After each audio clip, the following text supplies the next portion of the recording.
Hello दोस्तों, तो आइए आपका स्वागत है हमारे न्यू क्लास पे। तो देखिए इसमें हम लोगों ने कहाँ तक पढ़ लिया था। जो हमने पिछले लेक्चर में पढ़ा था, तो कहाँ तक पढ़ा था। हमने गॉस के नियम के जो अनुप्रयोग दिए गए थे कौन कौन से, ये रेखीय घनत्व हो गया, पृष्ठ घनत्व हो गया और क्या है, आयतन घनत्व हो गया। हमने इनको तीनों को कवर किया था। अब इसके बाद इनके अनुप्रयोग जो निगमन आएगा तो उसको हम सॉल्व करेंगे कि निगमन क्या होता है और कैसे सॉल्व इसको करते हैं। तो देखिए पहला डेरिवेशन है हमारा। पहला डेरिवेशन क्या है, चलिए जो पहला डेरिवेशन है, अनंत लंबाई के आवेशित तार के पास विद्युत क्षेत्र की तीव्रता का व्यंजक। यानी हमने रेखीय हमने आवेश घनत्व पढ़ा था, तो वही चीज में लगाना है। कोई रेखीय तार लेना है और उसके पास विद्युत क्षेत्र की तीव्रता का कोई व्यंजक निकालना है। तो इस प्रकार से हम लोग इसको सॉल्व करेंगे। सबसे पहले क्या करेंगे, यहाँ पर थोड़ा चित्र बना देते हैं। इसके बाद चित्र जो बनाएंगे उसके बारे में थोड़ा सा लिखेंगे, फिर इसके बाद हम लोग डेरिवेशन सॉल्व करते हैं। चलिए तो सबसे पहले हम एक चित्र बनाते हैं, तो एक तार बना देते हैं।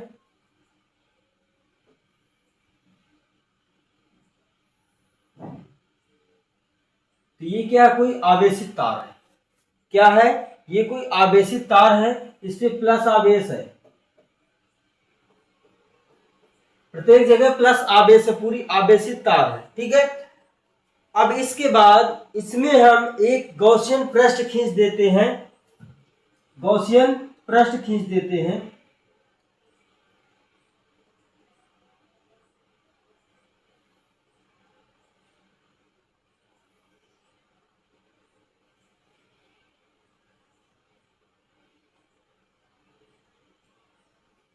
चलिए ये हमने क्या किया, एक गॉसियन पृष्ठ खींच दिया। अब देखिए गॉसियन पृष्ठ जैसे कोई गोलाकार चीज होती है, कोई यानी गोलाकार चीज होती है, तो आप उसमें जानते हैं तीन सरफेस पाए जाते हैं। पहला सरफेस यहाँ पर हो गया, ठीक है। तो ये हमारा क्षेत्रफल है, तो हम लोग इसको थोड़ा सा ले रहे हैं ना, थोड़ा सा क्षेत्रफल, इसको डी ए लिखेंगे। ठीक है। फिर इसके बाद ये बीच वाला सरफेस हो गया, तो इसको हम क्या है, इसको भी डी ए लिखेंगे। तो ये सरफेस हमारा क्या है, यस वन है सरफेस, तो ये डी ए वन होगा। ये क्या है, डी टू होगा। ठीक है। सरफेस इसको हम क्या यस टू लिख सकते हैं। इसको सरफेस हमारा क्या है, एस थ्री है। इसका जो क्या आएगा, डी ए थ्री आएगा। समझ पा रहे हैं, यदि सरफेस हमारा एक दो तीन क्रमशः सरफेस है, तो हमारे पास उनका क्षेत्रफल भी अलग अलग होगा। अब इसके बाद हमें कहां पर, हमें जो बिंदु P पर वैद्युत क्षेत्र की तीव्रता, बिंदु P है, यहाँ पर कोई बिंदु P है, तो यहाँ पर हमें वैद्युत क्षेत्र की तीव्रता E का मान निकालना है। वैद्युत क्षेत्र की तीव्रता E का मान यहाँ पर निकालना है। हमें तार के पास ही निकालना है। लिखा ना हमने, अनंत लंबाई के आवेशित तार के पास, आवेशित तार है, इसके पास हमें क्या निकालना है, विद्युत क्षेत्र की तीव्रता का व्यंजक निकालना है। तो हम लोगों ने इसको तीन, इसमें सरफेस थे तो हमने इनका क्षेत्रफल बांट दिया, और यहाँ पर भी तीन क्षेत्रफल हमने बांट दिया अलग अलग। अब इसके बाद इसमें बिंदु P स्थित कर दिया, इस पर हम वैद्युत क्षेत्र की तीव्रता का व्यंजक निकालेंगे।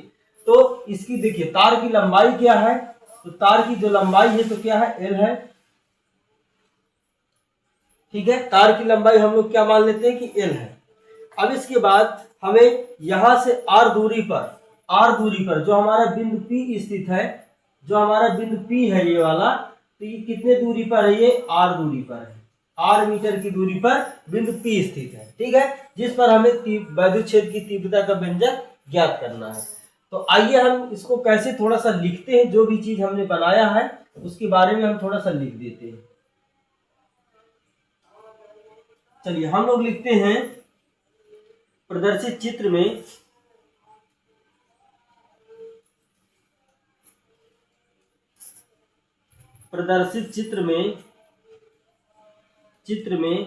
अनंत लंबाई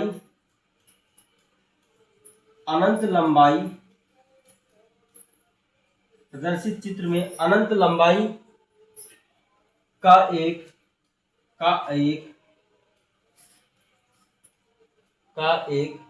आवेशित तार है, का एक आवेशित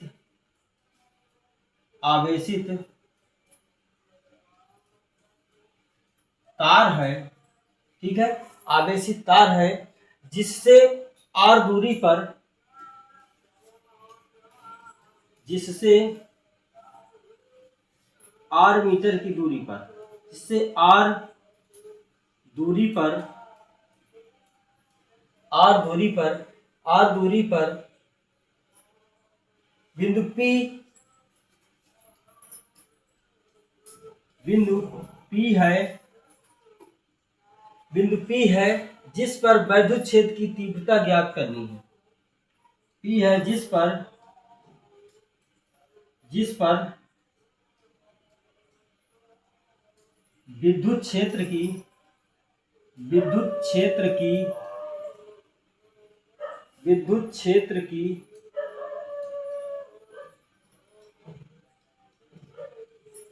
तीव्रता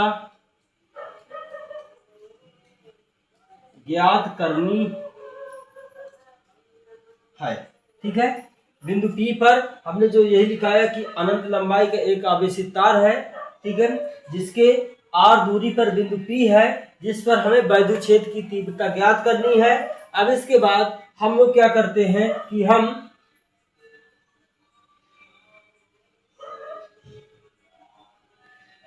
जिसके लिए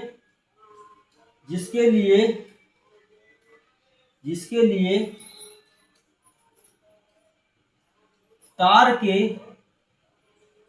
चारों ओर एक गॉसियन पृष्ठ, क्या गॉसियन पृष्ठ का निर्माण करते हैं,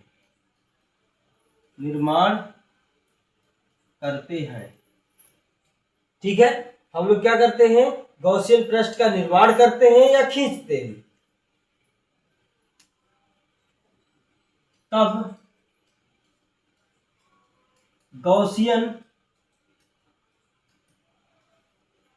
पृष्ठ के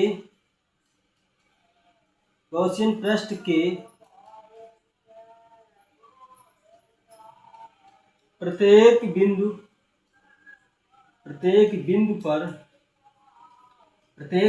पर विद्युत क्षेत्र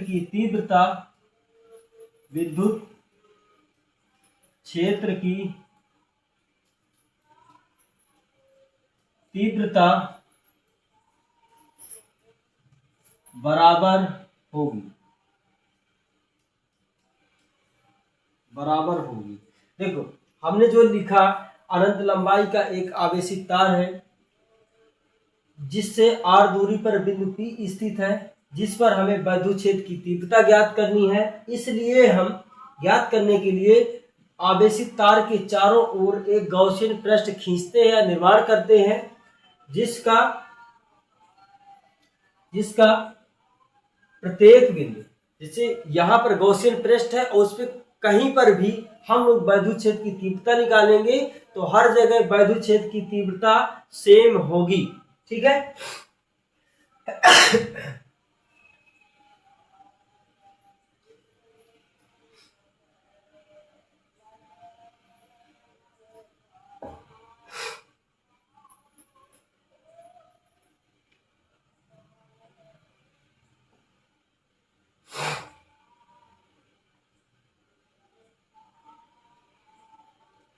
ठीक है, इतना नोट हो गया होगा। अब इसके बाद हम लोग क्या करते हैं,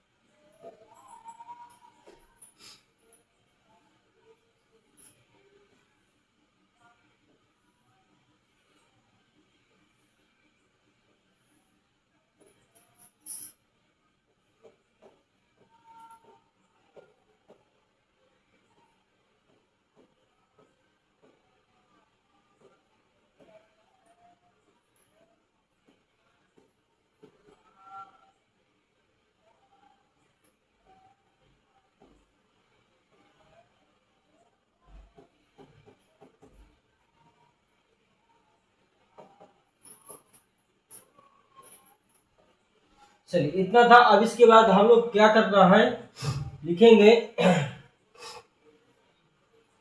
प्रत्येक पृष्ठ के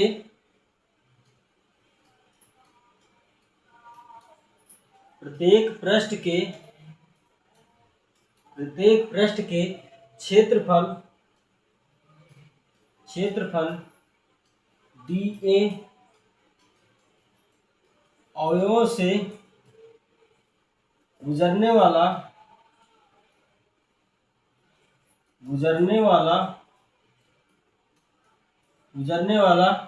वैद्युत फ्लक्स, गुजरने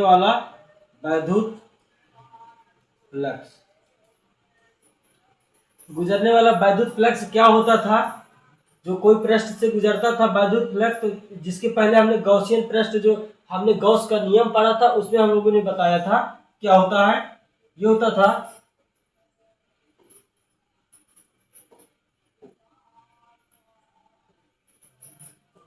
डी फाई ई बराबर ईडीए होता था कि नहीं, डी फाई ई बराबर ई इंटू डी ए वेक्टर फॉर्म में होता था। यहाँ पे A1 लगाएंगे और ध्यान दीजिए कि तीन जगह है ना, A1 A2 A3, तो तीनों साथ में रहेगा।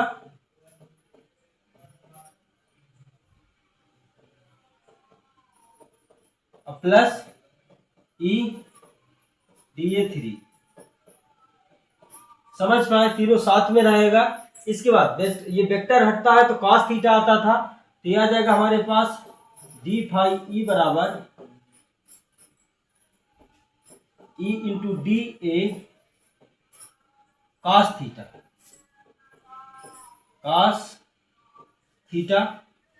Plus E into D A two cos theta plus E into D A three cos theta. इतना हम लोग के पास आ जाएगा। अब देखो यहां से थीटा का मान क्या आएगा, ध्यान दीजिए, थीटा का मान यदि यहां हम बात करेंगे तो यहां पर थीटा का मान कितना है, 90 डिग्री है। यहां भी थीटा का मान कितना है, 90 डिग्री है। जबकि यहां पर थीटा का मान क्या है, 0 अंश है। क्या है, 0 अंश है क्षेत्रफल का। तो दो जगह 90 है, तो cos 90 का मान कितना होता है, डी फाई ई बराबर E into D A1 cos 90 अंश plus E into D A2 cos 0 अंश, बीच वाला 0 हो गया, plus E into D A3 cos 90 अंश। ठीक है, तो cos 90 का मान क्या होता है, यहाँ पे हम मान लिख देते हैं। यदि cos 90 अंश की मान की बात करें तो 0 होता है, जबकि cos 0 अंश का मान 1 होता है। तो हमारे पास जो ये मान आएगा डी फाई ई बराबर हो जाएगा, ये हमारा 0 हो जाएगा, तो 0 प्लस ये हमारे पास ई डी ए टू बचेगा, और यहां से क्या, ये cos थीटा का मान 1 हो जाएगा, 0 का मान, और प्लस 0, इतना हमारे पास आ जाएगा। अब इसके बाद हम लोगों को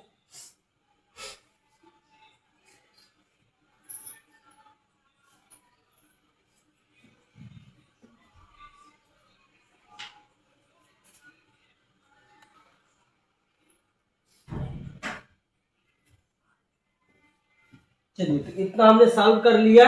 अब इसके बाद इतना नोट करेंगे और आगे बढ़ते हैं। इतना नोट कर लीजिए।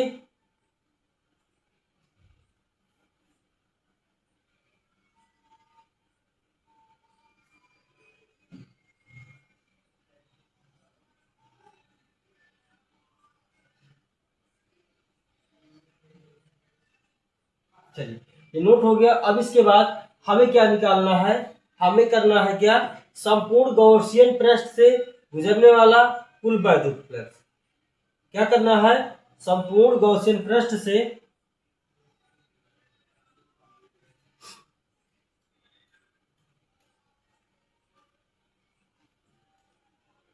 संपूर्ण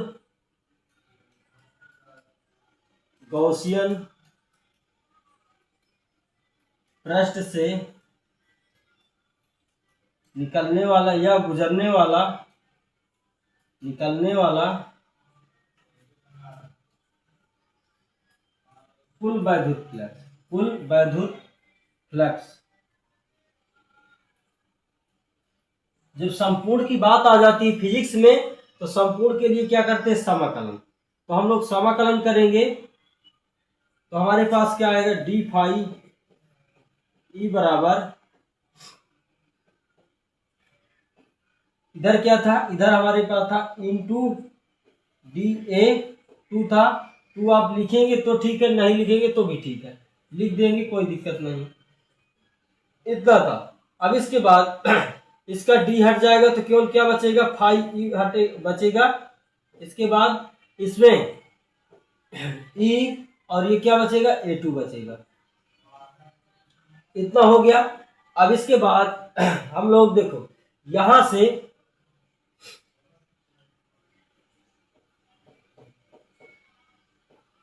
गॉसियन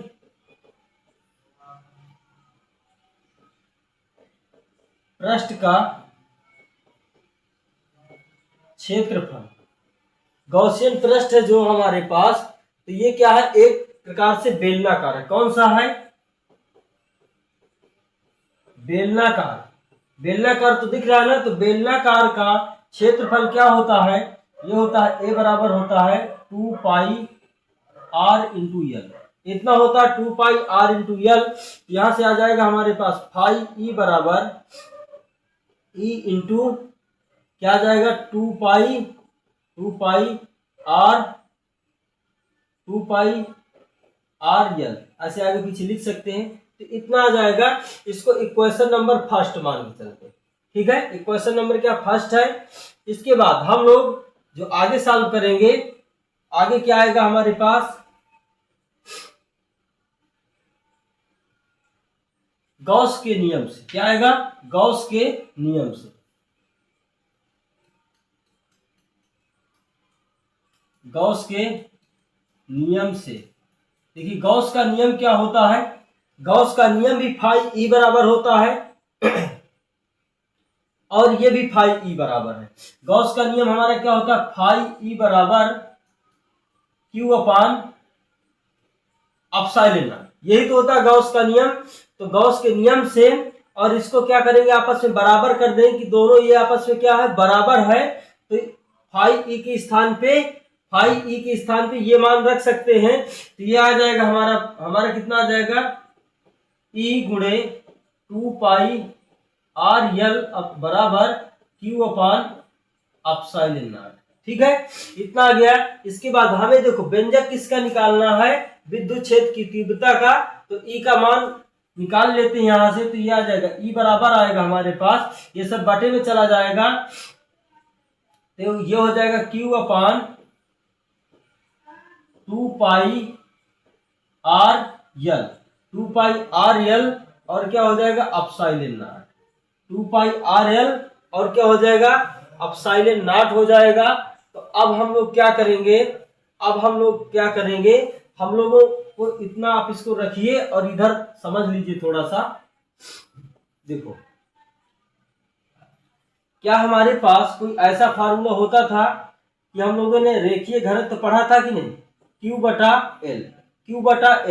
तो Q बटा L कहीं पे इस पे है कि नहीं, Q बटा L है, तो इसके स्थान पे क्या आ जाएगा, लेमड़ा आ जाएगा। तो ये हमारा हो जाएगा, E बराबर क्या हो जाएगा, Q बटा L के स्थान पे लेमड़ा हो जाएगा। तो ये हमारे पास आ जाएगा 1 बटा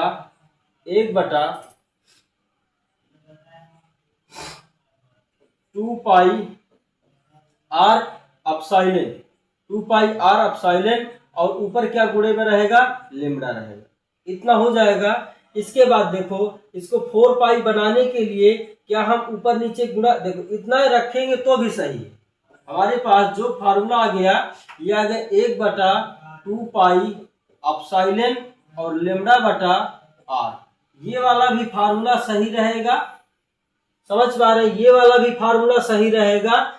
और यदि हम फार्मूले को थोड़ा सा चेंज करना चाहें तो क्यों चेंज करेंगे, क्योंकि हमने जब कूलाम का नियम पढ़ा था तो उसमें हमने पढ़ा था कि 1/4πε0 बराबर कितना होता है, 9 गुणे 10 की पावर 9 होता है। ये मान होता था। यदि 1/4πε यहाँ पे बना लेंगे तो क्या इसका मान 9 गुणे 10 की पावर 9 हो जाएगा। कहीं पे यदि न्यूमेरिकल में सॉल्व करना होगा तो हम इस प्रकार से रख सकते हैं। तो इस वजह से इसको 4 करने के लिए ऊपर 2 लगा देंगे, ये 4 इसको कर सकते हैं। ठीक है, तो ये नोट हो गया होगा तो हम आगे लिख देते हैं।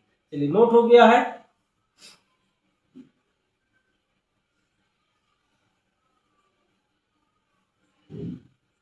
तो यहां से हम लोग इसको एक प्रकार से कैसे लिख सकते हैं, देखिए E बराबर 1/4πε0। देखो यहाँ पे हमने 2 का गुणा कर दिया तो ऊपर भी 2 का गुणा कर देते हैं तो 2λ/r। क्या ऐसा हो जाएगा, देखो 2 से 2 काट देंगे तो इतना ही तो बचेगा ना। तो ये वाला हमारे पास फार्मूला आ जाएगा। तो एक फार्मूला ये हो गया, एक ये हो गया, और एक और बना सकते हैं। इसका मान क्या होता है, 9 गुणे 10 की पावर 9। तो ये हो जाएगा 9 गुणे 10 की पावर 9 और 2λ/2λ क्या है, r। यहां से ये बता दो कि जो हमारे पास लेम्डा है ये क्या है, आवेश का रेखीय घनत्व है। ठीक है, तो इतना आप उसको नोट कर लीजिए। ये यहां से हमारा क्या हो जाएगा, निगमन। कौन सा निगमन हो गया, अनंत लंबाई की आवेशित तार के पास विद्युत क्षेत्र की तीव्रता का व्यंजन। यदि कोई न्यूमेरिकल में ऐसा क्वेश्चन आएगा कि आवेशित तार के पास विद्युत क्षेत्र की तीव्रता का मान निकालिए तो इस फार्मूले को आप लगा देंगे। ठीक है, चलिए, तो यहां से आपको ये हमारा जो डेरिवेशन पहला कंप्लीट होता है और आपको अच्छे समझ में आ गया होगा। तो दोस्तों, यदि वीडियो अच्छा लगा हो तो लाइक करें और दोस्तों के साथ भी शेयर करें। जय हिंद।